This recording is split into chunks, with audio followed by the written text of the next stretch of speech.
bars in a rave. Man, I go hard like Santan.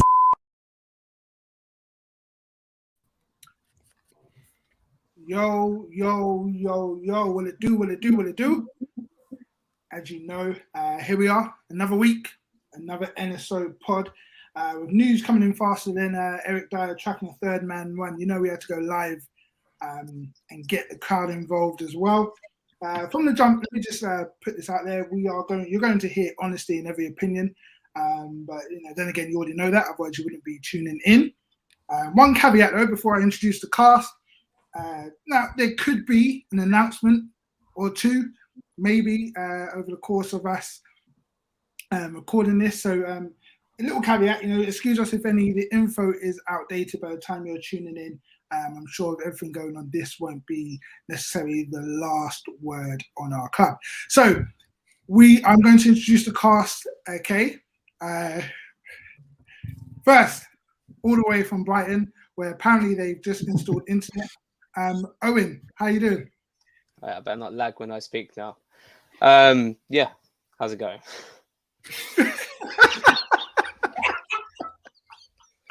Oh gosh. Right. Short and sweet. Short and sweet. He doesn't want to take no risks. I couldn't actually remember if you asked me who I was or not. But yeah. Oh god. Good out there in the countryside. It's all lovely here. All good. Yeah, how we doing, brother? I'm good, man. I'm not talking about certain personnel. You man do that today, innit? I ain't got time for it. As ever. Sai, good to see you back on, brother. Yeah, man. What's it called? I've come back from Bikini Bottom, and I don't have any sidekicks with me today. No starfish or none of that. So it's good to be back with the brothers. That's good. Ahio, how you doing? Looking very relaxed there, brother. Yeah, I'm chilling, man. I feel like the opposite of most of Spurs Twitter right now. Like, I saw the Ornstein notification, and I'm just like, bro, I can't lie. I'm at a point I don't care. I'm quite relaxed. Do you know what I'm saying? So that's the aura I'm going for right now. You know what I'm saying? I've got my Hence the filter, yeah. Oh my man, Hence the filter. Got my H2O on deck. Got my filter going. You know what I mean? Ohio Pendergrass. Yeah, come on. Pink bottle to make the girls wink, I bet. Right? Listen, man. I'm just trying to hydrate, man. You know what I mean? Boy, the brand never stops. And obviously we've got our very own Toby in the building, NSO Goldberg. You recorded already today, doubling up. How you feeling, brother? Sad, but it's life. It's crying. It's crying. Got to roll the punches, brother. It's. I mean, no one can pretend they're surprised. So, yeah, let's go. Yeah. Your eyes are red, fam. Nah, if my eyes are red, it's because of tiredness, bro. It's not because of sadness. Podcast. No. Listen, let's just get into the pod, yeah? Here we are. So earlier today being Thursday, the 10th of August, Ornstein put a cat amongst the pigeons in the sense that he mentioned that Harry Kane, a bid had been accepted seemingly overnight by Daniel Levy from Bayern Munich, who are the last suitors in this last dance. And it would appear that it's now all on Harry Kane to make a decision whether he stays at Spurs, even if it is just for one more year, or if he is about to bounce 2 or 3 days before the beginning of the season. So we're going to just quickly round up through our reaction and thoughts on it. Yao's already banned himself from speaking, but I'm going to go straight to Sai, aka Kevin Nash, to hear his thoughts on the breaking news. My favorite part was the footnote at the bottom of the announcement stating that it was Harry Kane's decision to make, which is probably the most toxic thing I've ever seen Daniel Levy do. But I really do appreciate it, because let's see if he's about the action. Because as far as I'm concerned, I don't really feel like there's enough time for this deal to get done at this moment in time. I'm not sure that with 3 days before the season starts or 2 days before it starts that Harry Kane's going to uproot his whole family to go to Germany. I don't see it happening. And genuinely, I just feel like this is like a, all right, see what life is like without me, babes, type of bluff from Daniel Levy.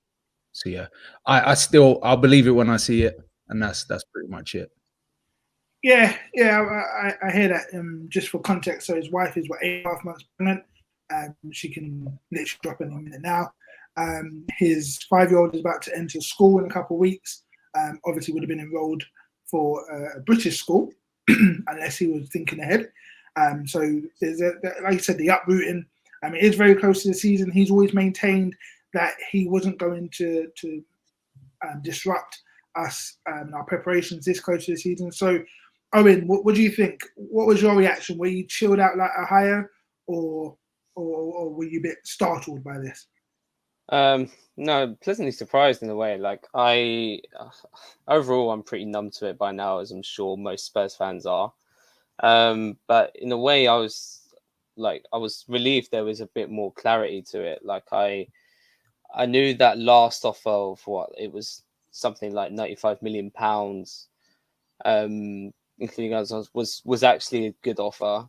I thought it was what Bayern offered before, when it was this kind of deadline / last offer, take it or leave it type thing.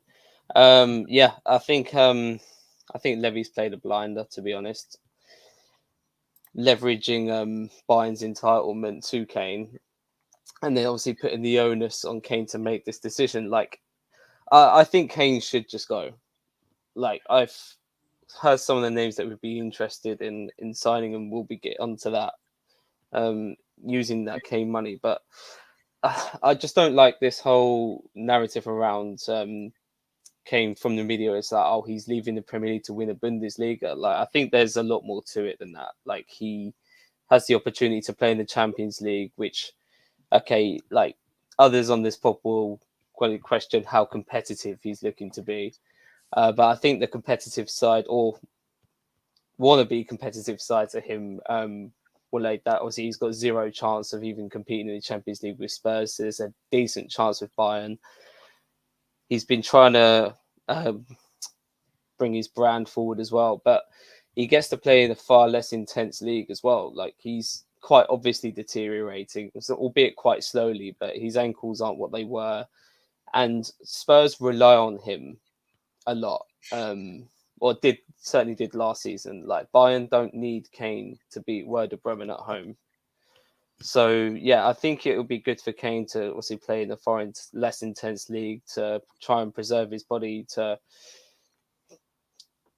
play for longer for England as well. And yeah, he can always come back to the Premier League when he's like 32, 33 even, and still break this Premier League record. So it'll baffle me if he doesn't actually make the move after, obviously, the decision being put on him by Levy.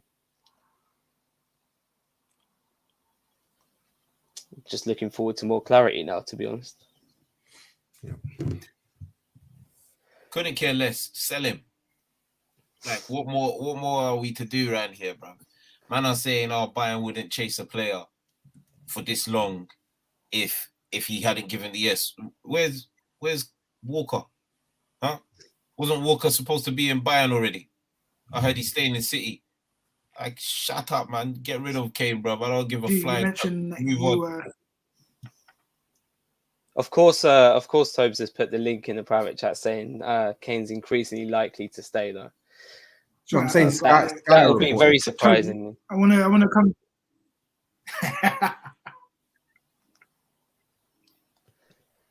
Wait, seems like the lag was transferred from Brighton to wherever Dave is. Honestly, Dave is he's on some Turkey Wi-Fi right now, man. So lag of what?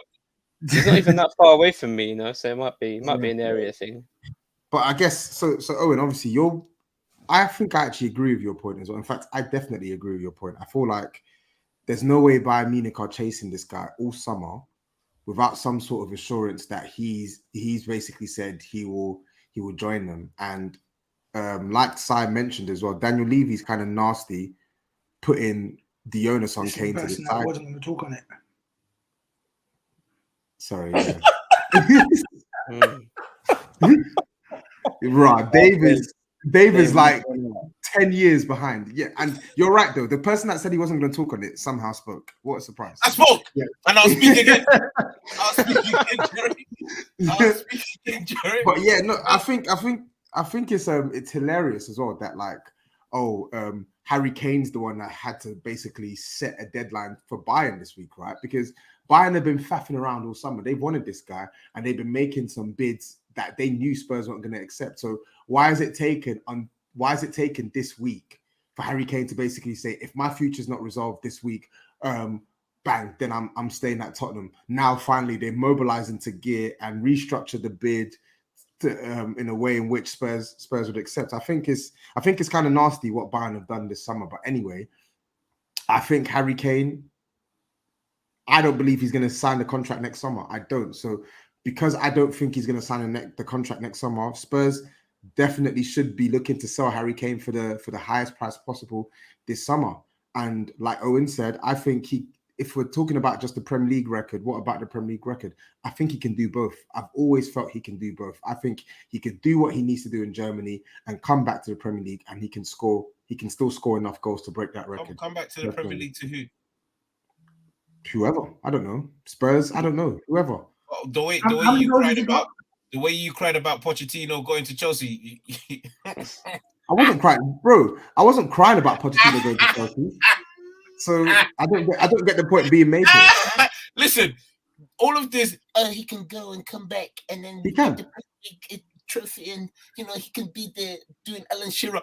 Big man, I couldn't give a flying crap. Yeah, it's either he stays and I'm still gonna be vexed, or he goes and he has to turn up, because if he doesn't turn up, if he doesn't even lead, not get carried, by the way.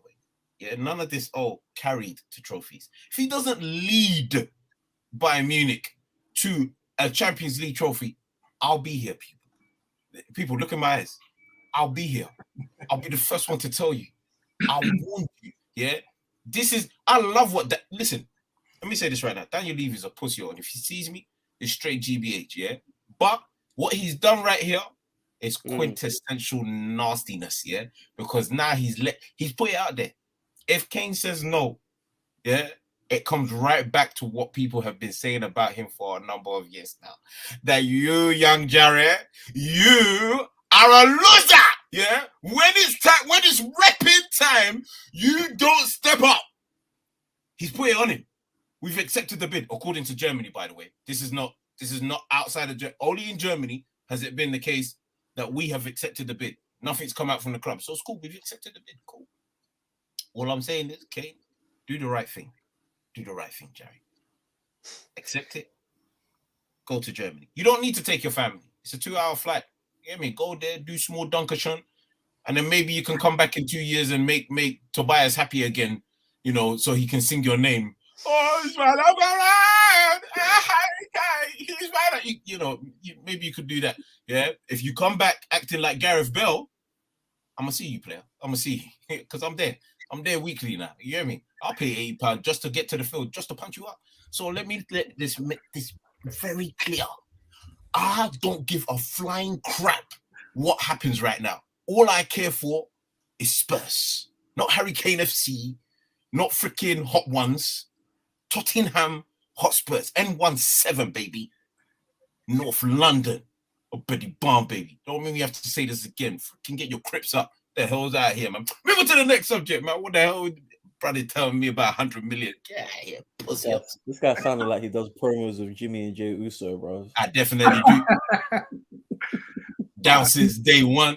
I think I've fixed my internet issue. So yeah, my hairline is back, and I'm back in 1923. I'm back in 2023. So here we are. Ohio. I don't know if you spoke on it whilst I was fixing the internet. Catch me up. I think with me, like I said in the intro, like I don't know if it's that I'm bored of the Harry Kane thing, or I'm sure if someone finds the pod from like early inception, like I've been resigned to Harry Kane leaving this club long time ago. Like You know, I'm not sure how young our youngest listener is. I know, like my brother, for example, he went to school when Tottenham were actually competing. Like he could dunk on Arsenal fans and United fans and such. Like I grew up as a black man supporting Tottenham, having to watch Henri, Walter, Carnu, etc. It was a very dark time as a black man in North London. Like I've seen Sol Campbell leave, I've seen Berbatov leave, I've seen Modric leave, I've seen Bale leave. For me, I think Carrick leaving probably hurt me quite a lot, and I know it's not exactly the same. Like Harry Kane is arguably far and away the best player we've ever had, but I'm honestly just quite bored of it now. I'm just like, okay, the bid's been accepted. My dog, go, man. Like actually just go. Do you know what I mean? Because now I'm hearing all this. It's up to Kane to stay. I feel like it's not whether I would have respected him more or respected him less if he leaves or all this kind of stuff. But if he stays, I'll be a bit like, what are you really on? Because if you stay, it's like, okay, I need you to come out and be like, nah, like I'm staying, I'm signing this new contract, I'm retiring here. It's not even just about breaking the record. Like, I do not want to retire without, winning serious trophy for Spurs. If he comes out and says that, okay, cool. I can respect it. You've thrown the hammer down. Let's just move on from this and do our thing in it. Do you know what I'm saying? But as I tweeted off the pod earlier, listen, everyone needs to prepare for this guy to stay, not sign the contract, and dip. He has enough money to pay security for the rest of his life. And the Tottenham fan base is not as bad as the Liverpool fan base that scared Gerrard into staying. Like that's first and foremost, isn't it? They're not that bad. Yeah, we've seen our protests. Yeah, exactly. I mean, they're only gonna do threads on exactly. Like it's one of them was like, and I think I was definitely in a place where, whatever P's come in, like the narrative that I don't like, and I don't want to sound like I'm, cussing anyone direct, but I think I saw a clip of Ricky Sachs on Sky Sports saying, the 100 million. It could be worthless compared to what we could get if we finish fourth. What have you seen that is going to make you confidently make us think we're going to finish fourth? We'll get 100 million if we finish fourth. First of all, show the balance sheet. First of all, that's the first thing. Secondly, I don't like all this art because what do you think the other teams are doing? Liverpool that are about to drop the bag on either Lavia or Caicedo. You think Liverpool are sleeping? You think Newcastle are sleeping? You think Chelsea are sleeping? Like teams aren't just going to stand still and wait for us to amble across just because we got how many times we got lucky finishing fourth. Do you know what I'm saying? But let me centralize back to Harry Kane. I feel like Owen said, you can't really say, like the Bundesliga thing doesn't really matter. You can't say it doesn't matter. I think it's just a funny narrative from other fans because I feel like everyone used to say it expecting Kane to potentially play for their club. United fans used to say it thinking they could get him. Chelsea fans used to say it thinking they could get him. Arsenal fans used to say it thinking he'd go to City. But now suddenly he's leaving the Prem. Now it's that record though, like that's a. Do you know what I'm saying? Yeah, and then I want to on that point. My thing is, I want to ask people, what is Harry Kane winning trophies? What does that look like? What's the barometer? Because if he goes and wins 3 Bundesligas in a row, taking him to 14 in a row, what you now saying? Where do you rank him? What does that do to your ranking? The ranking doesn't move. The ranking doesn't move. If people are being honest, if people are being brutally honest, yeah, what you're seeing with Harry Kane, and I'll be fair to him, yeah. If Harry Kane done what Totti ended up doing in his career, I think Totti only got 1 Serie A, if I can remember. But if he ended up doing what Totti did in his career, nobody would insult him, especially if he done it at Spurs. Nobody. Yeah, they might rank him a bit higher, but they wouldn't insult him. You know what's gone against Harry Kane? The 4 finals in which Spurs haven't won anything. So people are like, it's a joke thing. If he was somewhere else, he would have won something. Yeah, he probably might have. He might have. Yeah. All of this, he will. God forbid he goes to Bayern and they don't win the league the following season. Like, God forbid that actually happens. Because these things can happen. Yeah. Because if it does, what next? Oh, they didn't win the league because they got Harry Kane? Is that the next narrative? And just my last thing on Kane before we keep it ticking. Like, I think I was listening to your mini podcast earlier in the chat when you were talking about Bayern's like recent Champions League history. And it's like, well, obviously anyone can win Champions League at any time. Like fucking what? I honestly believe the year Frank Lampard was Chelsea manager, the way the Champions League was moving, they might. Something might could have happened. Actually, might have if Lampard stayed. Just the way that competition is sometimes. Bayern, the last 3 has been quarterfinals. Got to a final in 1920, round of 16, semi-final, quarterfinal, semi-final. Like, and then okay, cool. I don't think Bayern are in a place to win the Champions League, especially the way City dunked on them. City absolutely smashed them. Even winning the league, boy. There's the streets are saying Manuel Neuer might not play until mid 2024. There was a ski accident or something. Yeah, he injured himself, so he's done till next year. I'm looking at their defense. I'm obviously Holtak Kim Min-jae. I'm looking at the midfield. Nothing is really standing out to me where it's like, okay, you go Bayern. Are you really going to compete for the Champions League for that? I don't know, innit? But yeah, I'm just the Kane thing. Just go. Get us our P's and Daniel Levy. Like, I don't really have faith in man, but at least I need to give you the 100 mil to see what you can do with it. At least. No, we've seen it before. We know we have seen it before. He's going to buy Chirikas. But with the Bayern thing though, they are going to compete for the Champions League because they always do. They might not beat maybe like a Man City or whatnot, but signing a player of Harry Kane's caliber brings them closer to competing. Right, this is a team that. When was the last time we've seen Bayern Munich exit the Champions League lower than quarterfinals? When was Define compete. Sorry, maybe it's a case of where maybe we don't mean the same thing. So as in try and like close the gap on the teams that have knocked them out in recent years. They can do that. They can do that. Maybe listen. I'm not saying that Harry Kane is the only signing that can bridge that gap, but it can definitely get them closer, right? It can get them closer. That's what I'm saying. They're buying him for that reason. They're buying him to be one of the players that brings them closer to Champions League glory. It brings them closer. This now, you can shrug your shoulders, but this now. No, I'm asking the question because they've had better teams and they didn't get closer. This is a. I think that getting closer thing. How can you say they've not got closer? They've been in 4 Champions League finals in the last 12 years. How is that not close enough? They've been in 4 Champions League finals. Yes, in the last 12 years, they've been in 4 Champions League finals. They were in the Champions League final in 2010 against Inter Milan. They were in the Champions League final in 2012 against Chelsea. They were in the Champions League final in 2013 against Borussia Dortmund, and they were in the Champions League final in 2020 against PSG. And in the years before that, 2020 is the last time they made the final. Yeah, 2020 is the last time they made the final. The final. Before that, with one of the best teams in Europe, they made it 3 years in a row. What do you mean? The last time you mentioned before, so they done it like 3 out of 4 with one of the best they had at that time. One of, if not arguably, one of the top 5 teams in Europe during that time. Correct? Okay. Yeah, and in the last few seasons, the last 10 years, if you want to look at it like that, the last 10 years they've had, arguably for 5 of those years, one of the top 10 teams in Europe. Last 4 years, it's a toss-up because outside of their league. Yes, they will get out the group stages because they're still a powerhouse, regardless. But once it gets to the last 16, last 8s, when they're coming up against the Atleticos, the Real Madrids, the Barcelonas, the Man Cities, hell, the Man United, the Liverpools, it's always a toss-up. Now, what I'm saying is that doesn't mean that they haven't or they're not trying to buy Kane to close that gap. You are right in saying that. But to believe that all of a sudden that tips the scales, it doesn't. I don't think anyone is saying it tips the scales. I'm saying that that's what they're saying on Tottenham Twitter. I'm saying that on other Twitter accounts. My point is in response to the talk that going to Bayern Munich is a nothing move. I don't really subscribe to that. Leave those fans to talk. They're gonna.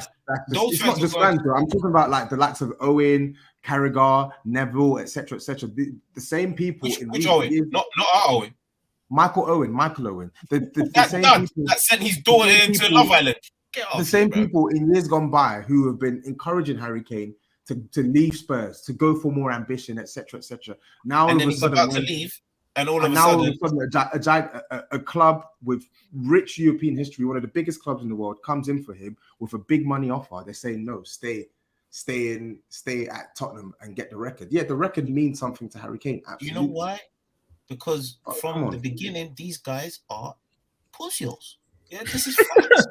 Like, I don't understand. Look, I don't know what we're skating feel like- over. We're I feel talking, like we're talking I- about Michael Owen. These man, listen, we know when we talk about like football has, you have your fans, yeah, and those fans will defend their team till kingdom come.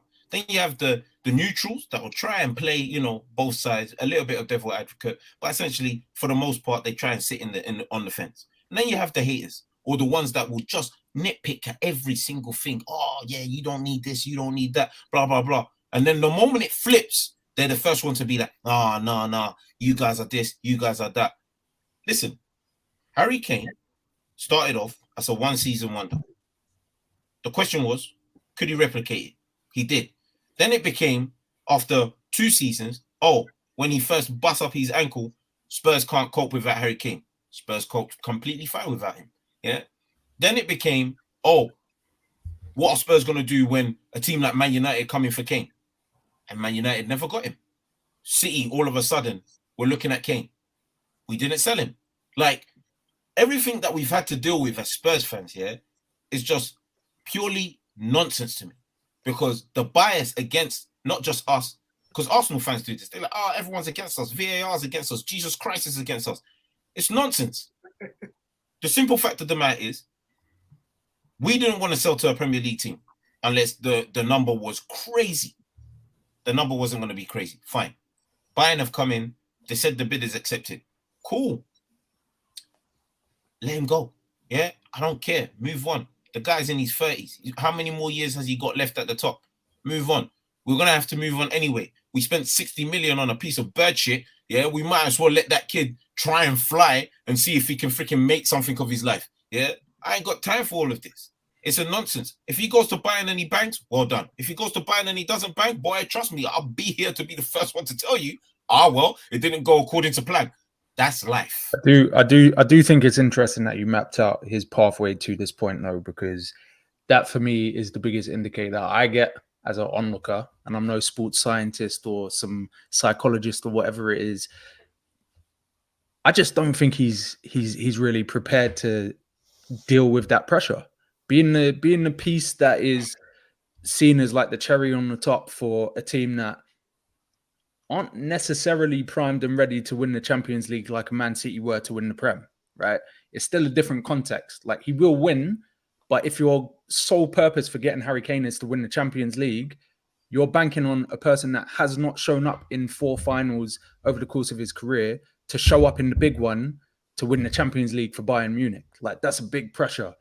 Couple that with the pressure of moving your family when you've got a kid on the way, or am I going to have enough left in the tank to potentially go back to the Prem and get the record that I've spent my whole career trying to get? Like, all of these things, I genuinely am looking at Harry Kane and I'm saying the same thing that we've been having dialogue about is the same thing that seems to be bubbling to the surface, is that little bit of imposter syndrome. If I'm being totally honest, it's like Harry Kane's not bred to be one of the greatest players in the world, like Haaland or Mbappe are. Like, he's not bred from that cloth. He wasn't built from that. He was, how many loans have I been on? Can I establish myself as a stalwart in the Tottenham Hotspur team? He only got his opportunity based on our big signing not banging. Like, so I think there is a level of humility and also a little bit of self-doubt in this guy to say, am I ready to take that risk, or am I just comfy and can I play the sort of nice guy act until it yields results? And that, to me, is the biggest thing as to why he has not left yet. And I think that will continue until a Premier League club comes in for him next year when he's potentially on a free. Interesting. Whether he has the cojones to make that move, we shall probably find out in the next few hours or so. It's key that, obviously, with the game coming up on Sunday, obviously the club would want this to be sorted as soon as possible, and not necessarily the deal going through, but obviously to end all speculation or whatever before we start our season properly against Brentford. So we did have our last preseason game. I just want to speak on that quickly. I'll just do a quick whip round the guys just to kind of get a chat on the Barca game. Before I do that, we have 85 people tuning in. Guys, please do us a favour, hit the like, subscribe, follow us on all the socials, not only just at New Spurs Order, but also Touchline Fracker. and follow the whole community. Like I said, refreshingly honest opinion. That's always been our brand. We don't need to beat our chest about it, but that's how we do. So, Barca, guys, who wants to speak on it first? Maybe I'll come to Ohio. What was your thoughts on that? It was a B team, really, wasn't it? Yeah, did it you was a really B pay team. attention to anything from that game? I caught a bit of it. I'd say the least surprising bits were, again, Pedro Porro doesn't know how to defend back post. I thought people were a little bit harsh on Vicario for some of the goals. Again, I'm not very confident in him whatsoever, but I'm in a place of course I'll give him a chance because I don't want to see Hugo Lloris there. We're obviously not going to get David Raya, so I literally have no choice but to give Vicario a chance. But we'll see. Not confident. People are calling him Italian Meslier. I'd say I did enjoy. We are just nice to watch. I think that's my main thing. I think obviously we talk about A team and B team, and yes, it's preseason, and there's only so much you can read into preseason. But I feel like it might have been from the main touchline account where someone said, what do you look for in preseason? And I feel like back in the day, it used to be a fitness exercise. It didn't really matter. I know Rio Ferdinand came out and said it literally probably last week or the week before. It doesn't matter. I feel like nowadays it definitely does. Especially when you've got a new manager, when you've got even new players, returning players, you've got players who definitely need a different kind of manager to let them do their thing. Hota Yves Bissouma. I'd say, yeah, it's just nice to actually enjoy watching us play and enjoy watching the fact that people that are considered B team players are actually playing a style that doesn't look too dissimilar when the A team guys are on, because I feel like that was something we really suffered with when we were in, Conference League or playing the likes of, Genk or whatever it was, where it was like, yeah, completely different scenario and different kind of pressure, but it didn't really look like the B team guys knew what they were doing in terms of the game plan. Do you know what I'm saying? Whereas, I know Tobes touched on it with Perisic sticking around. I think beginning of the transfer window, all of us are like, yeah, Perisic, go get your last Croatian swan song. You can go home to the village. You know what I'm saying? But now it's like, okay, the way we're playing, I'm perfectly fine with Perisic being, forward option, just because of his technical quality on the ball, and he seems to just enjoy the way we're playing a bit more. I remember when I went to watch, I think I went to Old Trafford with my brother to watch us play United, and there's one moment I'll never forget. Perisic had about a 40-yard diameter of space down the wing, and you could see he wanted to burn, and he saw Conte in his peripheral vision, and he stopped. Because he was like, nope, automations, triangles, where's my next pass? Da, da, da, da. Whereas I'm sure Ange would just blast him and be like, what the fuck are you doing, mate? Run down the fucking wing. Do you know what I mean? It's just nice that we actually want to play some ball. I was loving Region. He doesn't need to be near the squad. I've had too much Aussie practice with rugby teammates, sorry. But yeah, Region, on one hand, I don't really want him anywhere near the squad. On the other hand, we don't really have a lot of left back options behind Destiny, because Sessegnon's hamstrings are made of paper mache. Unfortunately, obviously, hope he recovers in due time. And he stinks as well. Don't forget that too. Also that. But yeah, Regulion's hamstring might be in the same bracket after what it happened. might actually be the same. He got dunked on by that child. But yeah, no, it was. I wasn't paying too much attention, but from the times I was paying attention, it was positive to see we do just want to attack. And obviously the last 10 minutes was abysmal, but I'll let someone else talk on that. Yeah, you mentioned about Vicario there. You mentioned it. You watched the whole game. Just specifically on Vicario, because we're now getting to the end of preseason. Well, we're at the end of preseason. We know what to expect from style of play. We've commented on that many times over the past few weeks. That is set in stone. But if you were to highlight on our goalkeeper, who's going to be our number one going into the season, what's your thoughts on Vicario? Obviously, it ended up 4-2. Thoughts on him now? Obviously Hugo's out of the way, and this is the guy that we've gone with.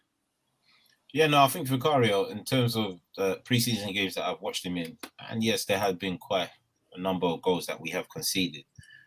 I think he's getting dealt a bit of a harsh criticism over here, because some of the goals, the West Ham game, for instance, the 2 goals I mean, if he saves any of them, people be like, "Oh, what a save!" Like, so, you know, like the fact that it went in, you shouldn't really hold it against him, against the team made of sailors. Again, that's bad defending. Like, what's he meant to do? Like, it's just harsh, you know, some of the criticism that he's receiving. Even the first goal for Barcelona, I'm like, listen, Lewandowski gets his shot off. The question is, you know, as a keeper, you save those, you don't. You know, we've seen many keepers in the Premier League not save those ones.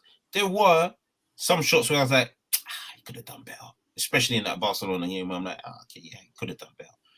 But when you look at the 4 goals that we conceded, you're like, bruv, what chance did he have? Legitimately, it's like the ones that you think he could have done better, 50-50. The ones where there were a few shots, especially against Shakhtar. There was one shot where I think they'd broken into the box. Lace, it was going top corner. And quick reflexes tipped it over the bar. Same against Barcelona. Quick reflexes tipped it over the bar. And he seems comfortable with the ball at his feet. It's not, you know, there's no problems. You know, he turns around, you know, gives the ball off. There was one pass he gave to Basuma. Gave the ball to Basuma. I was like, you know, I was panicking, but Basuma just done, you know, he just threw the juju over there. So certain men were looking over there. They didn't see it. And he was off, yeah? So I'm cool with Vicario. I don't have a problem with it. He's going to need time to settle in, but I'm actually, you know, I'm looking forward to giving the young lad a chance, because there is no way on God's green earth I will accept a man that is clearly an alcoholic playing football for us anymore. Like, it's done. Yeah, I don't think we'll see him again. The Vicario piece is interesting though, because I think for younger keepers especially, the thing that they have to develop quite early on is the communication with their back line, being able to direct more senior players in some regards, where to be, where to go, see danger before it arrives, and having the confidence to call people out when they don't track their men. And so far over preseason, I've seen a lot of tantrums, but I've not really seen any sort of directions from the back. And that goes for everybody back there, to be perfectly honest. Like, Romero doesn't do it because he just plays by himself. Dyer can't do it anymore because he's just been shocking for the last few months. Davinson Sanchez is too busy trying to do recovery runs every time the opposition have the ball, and none of our fullbacks outside of Emerson even know what defending is. So fucking hell. Like, Vicario is going to have to mature pretty quickly, and I'm hoping that maybe a season is all it takes for him to establish himself as like the guy who provides the stability in that back line. Yeah, he kind of reminds me of a young De Gea in the sense that he came in and he had certain attributes that you can tell were settled. You know, his shot stopping, you know, especially from distance. You know, he's got very good reactions, but I do feel like maybe on the set pieces he may struggle. Just, you know, the way the Prem is, you know, they'll target that to see what he's made of. Tobes, just quickly, I just want to, last thing on the Barca game, but just also general pre-season. Yves Saint Basuma, he's now got their number 8 back from Wings, who's obviously gone off to the Championship. I'm not going to make any jokes about that, but what's your thought? Because it really is. You know, we've talked so much about midfield options since, you know, Eriksen left. Since, you know, I'm not talking about the profile, but just how we just don't have enough in the midfield to adapt to different situations that we find ourselves in. What's your thoughts now, having seen Basuma really stake his claim not only on the pitch but off the pitch? Sarr was talking today about how when he first moved to the country, he was by himself, and Basuma was inviting him over. They were watching film, all that kind of stuff. There's a bit of a mentorship coming there, you know, uncle, and you know, all that stuff with Ange. Thoughts on Basuma, and how key do you think he'll be for us moving into the season? I think he'll be very key, man. And truth be told, he was meant to be key for us last season. Of course, he did have his fair share of poor performances last season, but last season it was always the opinion that the guy was badly mismanaged, man. You had several weeks into the start of the season where the guy wasn't even getting a sniff.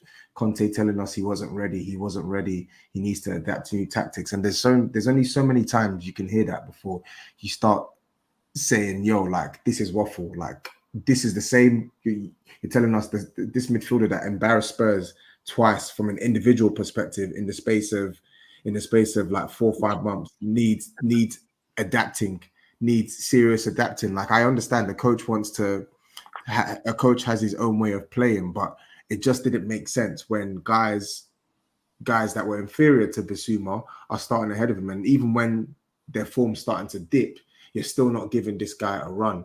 Like, I think what has really changed for Bissouma this season isn't anything to do with his quality. Like, what he's doing now, he's always been able to do. He's in preseason. He's always been able to protect the ball really well. He's one of the best midfielders in the league when it comes to protecting the ball, very press resistant, can dribble with the ball as well. And defensively, I mean, again, we know what he's about defensively. He put a muzzle on Harry Kane just 12 months odd ago when they came to our ground and beat us 1-0. So what he's doing now is not anything new. Like, he's been doing this for the last couple of years for Brighton. The only difference is he's actually got belief from the manager that, like, he is good enough and he can play and be a key cog for Spurs. Like, when you hear the way Ange Postecoglou speaks about Bissouma, it's a complete opposite to Conte.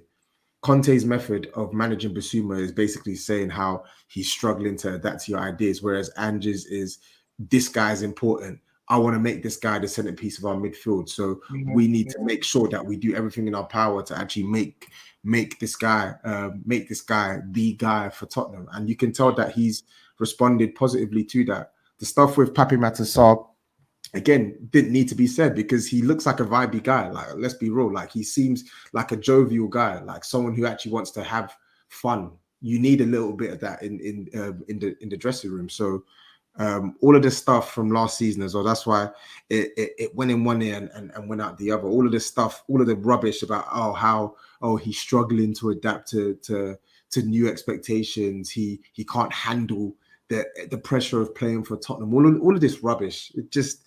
It's BS, man. It's utter BS. This guy's always been a good player. Always been a good player.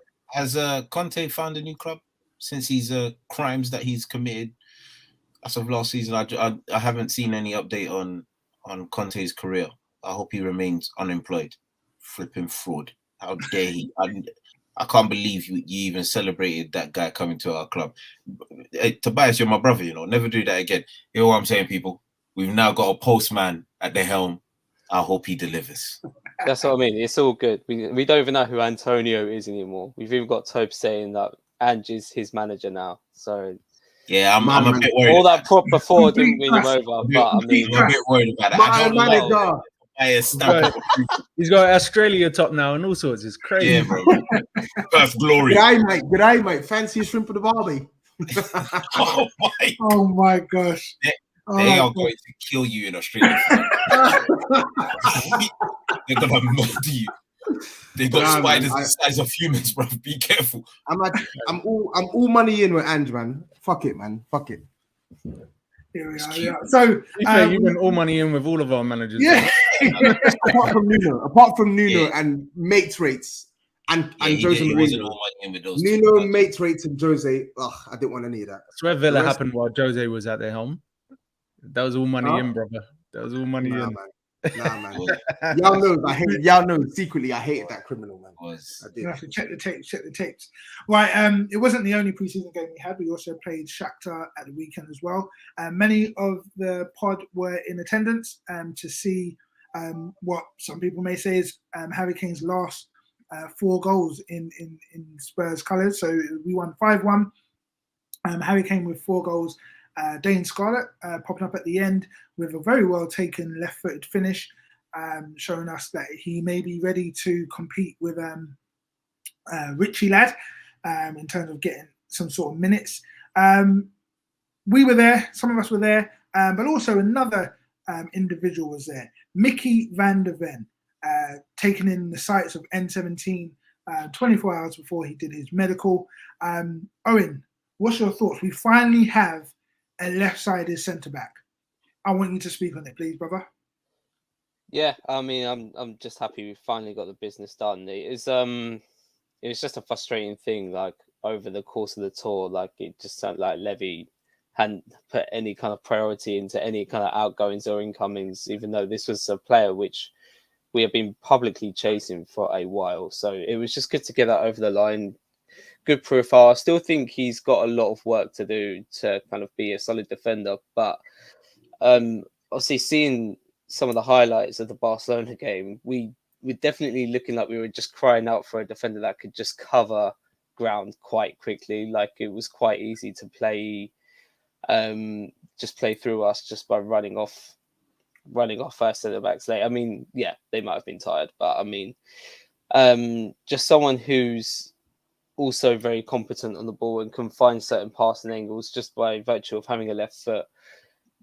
Great, good profile, quick across the ground. Great. Will he be able to hit the ground running? I'm not sure, but it's positive, man. It's still an upgrade, so I'm very content. Yeah, I mean, like I said, just having someone come into that defense is going to hopefully improve it. Si, what's your thoughts? I know you often take a little bit longer to proclaim players as the answer to our issues. What's your thoughts now? I don't know what you've seen, what you've watched. Obviously, there's a few training videos coming out.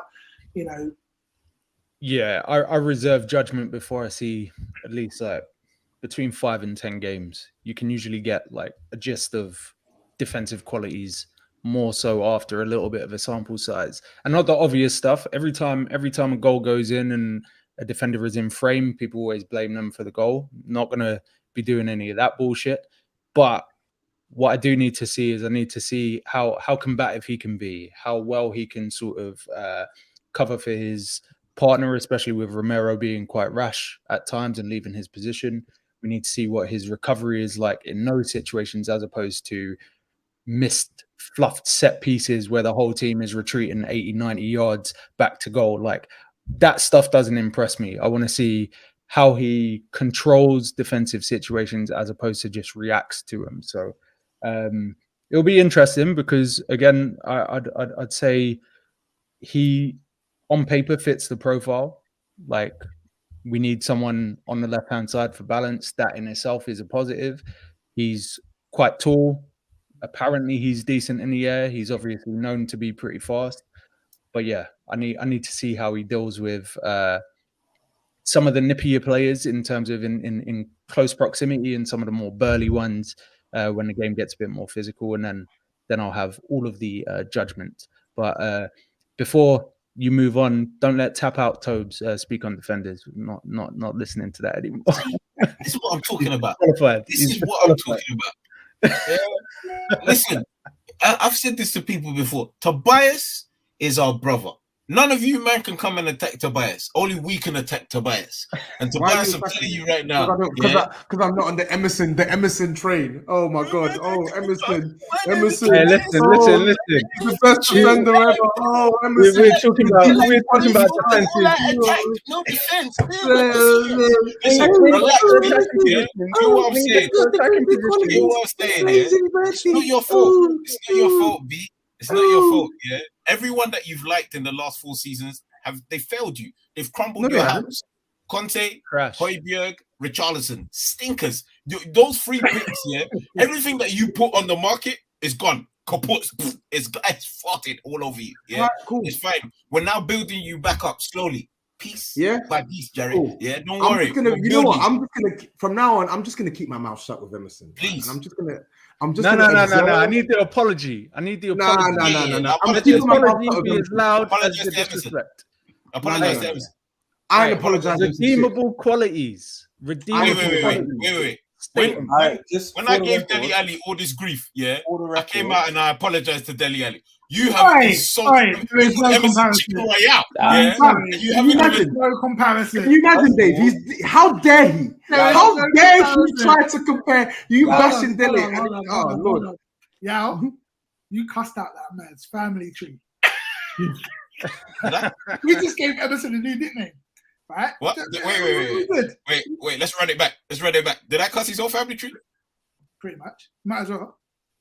I said he had to apologize to his dad. I didn't know what his dad did. Yeah. So now I said, now I've said that uncle has to apologize to him. All I'm saying is this: I've given Dele Ali a quintessential apology, and Dele, I'm saying from the bottom of my heart that I do mean every word of my apology. Your father's an absolute fascio, and you need to do everything you need to do to make sure you can go far in life. But Tobias, you need to apologize to a young man from Brazil by the name of Emerson. He's not from Brazil.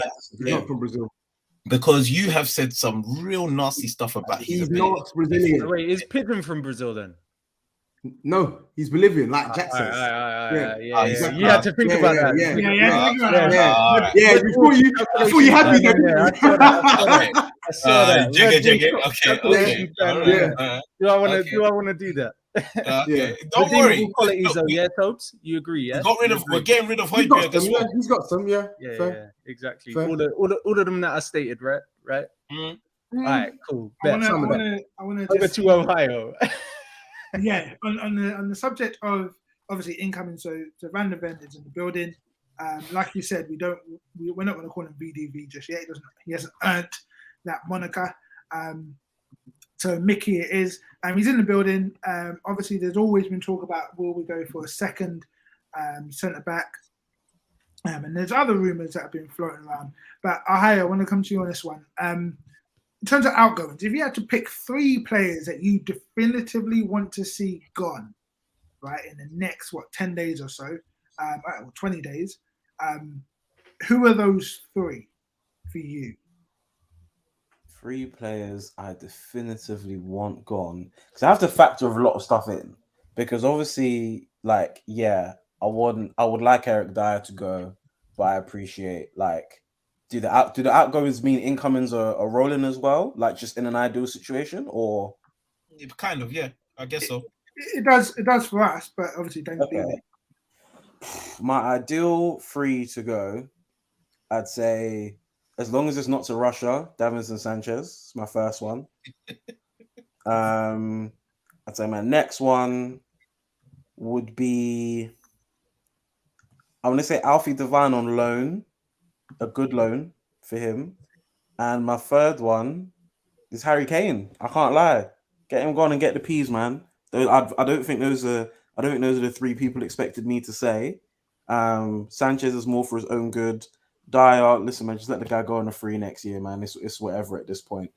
But yeah, I'd say those are my main 3 that need to go for very different reasons. Obviously, again, everyone knows I've been Alfie Devine camp since literally the day he signed, and I genuinely think he is our future. So his career needs to be handled really, really well.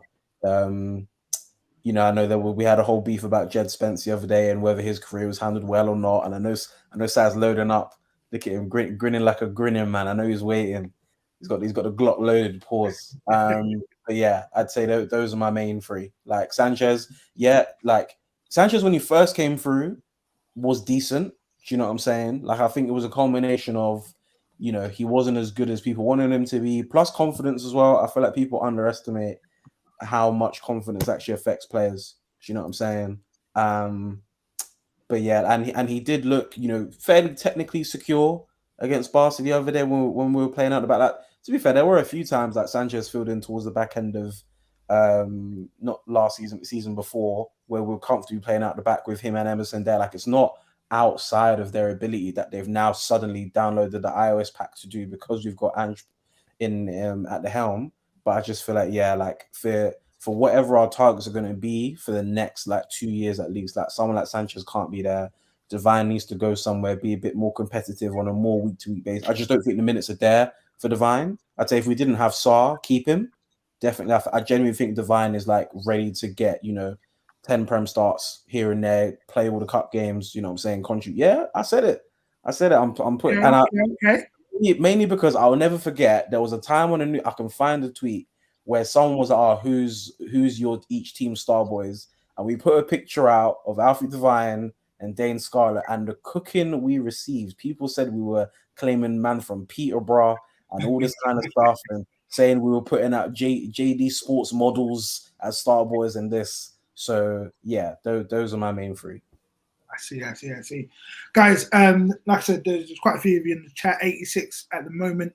We do appreciate that support. Like I said, hit the likes, subscribe. Make sure that you are following us on all the socials. I'm going to extend the question to you guys in the chat. Please, if you have 3 individuals that you wanted to see let go from the club in the next 20 days or so, please put it in the chat. We'll circle back to it after we preview the Brentford game. And you can't include Harry Kane. Say it again. Can't include Harry Kane. It's too easy. It's too easy. So Owen, I'm gonna bring you in. Brentford Sunday. We kick off the Premier League season away at Brentford. I think 4 of our first 5 are away from home. So Ange gets to take this new Spurs on the road. What's your thoughts? What before that game, what are you thinking? Having seen preseason, you've heard all the chat about our system, our shot creation. Going away to Brentford, not an easy place to go. New managers don't always do well over there. We saw Ten Hag get slapped up 4-0. I think it was last year. What's your thoughts? Yeah, it's going to be interesting. I think I've heard little whispers that Brentford are trying to be more progressive this season, so they are definitely going to try and make it a 50-50 game. I don't think they're going to be as pragmatic as they have been against, like, with previous meetings against us. It's been interesting to see what this kind of A versus B team kind of dynamic we've had in preseason is, because Ange claims to not have an A and B team when we clearly, we can see he does. And I can clearly see who I want at right back for a start. Like, I thought, obviously we played them in the last game of the season and then they got down the sides very, very easily. And I cannot see either Porro or Reguilon being able to deal with Mbeumo or Wassa like that. So definitely starting Emerson. Romero, I'd risk Van der Ven purely because I'm very scared for Ben Davis, left centre back. I don't think Dyer's up to speed at all. I'm not so sure Sanchez can play on the left side centre back either. So, okay, yeah, even though Mickey Van der Ven's very well centre back, he's only played 38 games for Wolfsburg even, and we only signed him a few days ago. I'd still risk that just to kind of make up the time we should have had with him in pre-season by virtue of just wrapping the deal up a bit quicker. We'll see with Docky would have to be left back. Bissouma, obviously 6, and then it goes up in the air with the centre midfield positions. But for me, it's got to be Sarr and Maddison. Maddison number 10 for more clarity. And I'd have to say risking Son, even though he doesn't seem quite up to speed. Richarlison would probably have to start, and then Kulusevski, who's starting to look really sharp. I'm confident in him starting, and then we've got some decent options off the bench if we decide to go for it and get another goal. Like Lo Celso's looks sharp, Perisic just looks sharp. They would obviously be the first off. I'm not predicting a decent result. However, I think there'll be goals. I think it'll be a 2-2 draw, all in all. Tobes, what about you? Brentford, what's your gut feeling in terms of how this game might go? Yeah, I'm with Owen as well. I've actually gone for a 2-2 draw, just simply because we always find it tough to play at Brentford. But then again, I can say that the last 2 times we played Brentford, we went there playing a different style to the style that we're going to play this Sunday.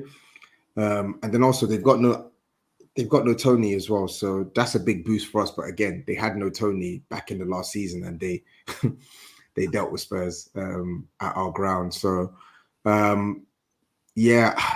it's one of those grounds where I'm cautious, right? I feel like we do have enough to go there and get a result. Like, it wouldn't surprise me if Tottenham won that game, but at the same time, I'm just wary of the vulnerabilities that we still have as a unit, right? So early days for Ange, I'm not expecting things to sort of take flight straight away. So I feel like 2-2 is a safe result.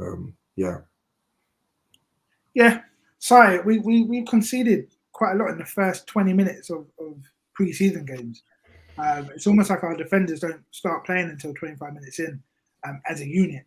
That is, does bringing in Van der Ven change that kind of susceptibility that we have to you, or is it going to be a work in progress for like I said, 5 to 10 games? I think it will be a work in progress. I think me personally, I wouldn't throw in your new shiny defender into the first game of the season away from home. I think it's a little bit too much pressure to get up to speed with, especially a leaky defense already. Sanchez looked like he was playing for his life as well in the last game, so I'd probably say that he's done enough to get himself a game. But yeah, to be honest, on the Brentford game, I think I've seen some nasty takes, like some hot dog flavored water type takes from chocolate covered starfish and stuff. And I just look at that and I'm like, we're probably finishing 9th, so who cares? Like, this is one of the games that you lose. Oh shit! Damn. That took me a minute, but well done. But no, in all seriousness, we should have enough to get a result against Brentford.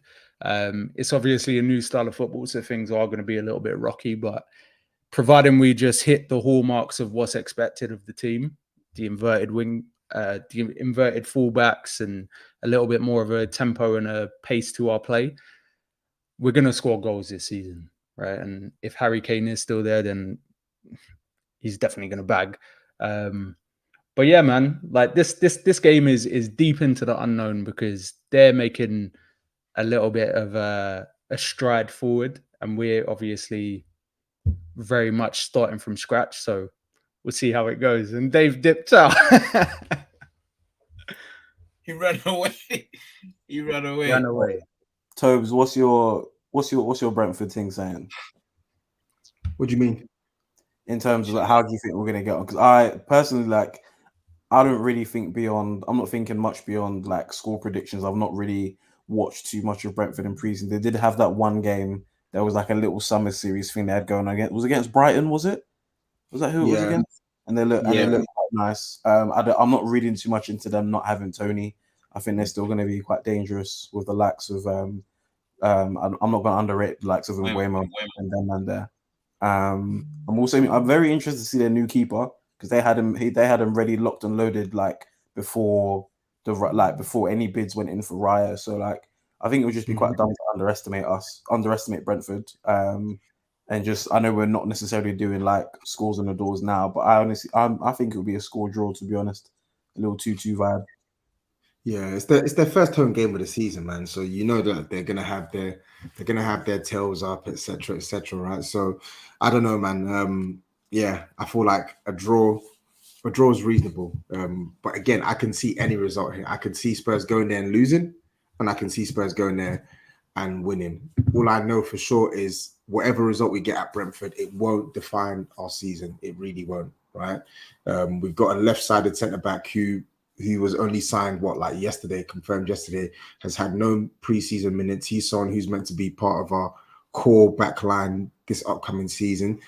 That's actually wrong. Yeah. He has had preseason minutes with Wolfsburg. He just hasn't. No, I'm saying for Spurs. He hasn't had preseason minutes for Spurs, right? So I'm not even saying that he's not. Yeah, I'm not even saying that he's not fit per se, but I'm just saying he's not really played with us, right? So even if he was to play on the weekend, then something happens. Like I'm not going to use that as like oh my god, this defender is da-da-da-da-da. It's like, bro, it's his first game for Spurs. So I just don't want fans to cling on to this game as like a huge sign of things to come. I really don't think it's that. Like there's so many twists and turns this season. Yeah, who starts in midfield for you? That's the easiest question you could have asked me about. It's Basuma. It's a toss-up between Sarr and Skip, really. Me personally, I'd go for Sarr. I was about to say, he said it's the easiest question. Said it was easy. It's an easy question because like the choices that I'm gonna make, it's only between 4 man. You know, I know Errol wants me to give his boy Loso some props. Stop it. But- Don't no, call him no. Loso. No. We have to put a ban on this. I'm sorry. No. Look, wait. Stop calling wait. this guy Loso. No. The No, I'm not nickname waiting. is No. Loso no fab. You Yeah? will not call The him Loso. nickname is No. Loso He must no earn that. fab. Yeah, No. so that's actually the full nickname. It's Loso no fab. He ain't fabulous. Yeah, so like I said, I don't like it. Me personally, I'd go with Basuma at the 6, Sarr left side, Madison right side. Skip off the bench. I think it'd be the other way around. I think Madison's been playing on the left. Has he been playing on the left? I thought he started on the Yeah. right. All right, cool. No, I'll he's flip playing it more around. on the left. Yeah, flip it around. That's cool with me. And then obviously Ben 10 has, I've seen training pics. He's running. You know what I'm saying? He said he's gonna be back early October, just in time for Survivor Series. That's what I'm talking about, bro.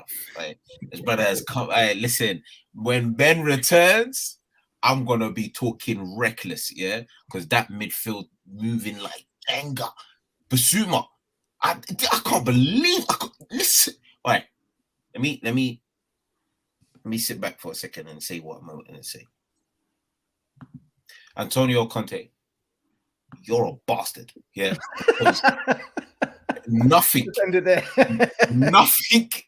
nothing of what I've seen in preseason can actually help me understand how you had the audacity to tell us Højbjerg was a better fit for your dead out system than Basuma.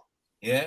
Nah, that's unforgivable. Yeah, absolutely unforgivable. I cannot wait for our full midfield to be fully fit, because I just think, they're gonna be moving wicked and bad, super wicked and bad, and I can't wait for it.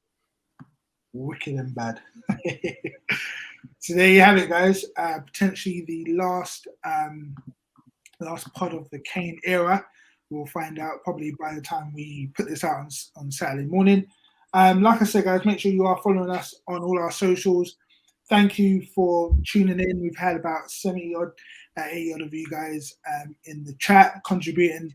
Thank you for everything that you guys have been putting forward. Some good points raised there. Let's see what happens. Ange's got his team ticking over, the A team and the B team. Brentford away to start off, Man United second, and then we move on into the rest of the season. Follow us, like I said, on all socials. This has been the New Spurs Order. Refreshingly honest. We're signing out right now. Peace. Safe.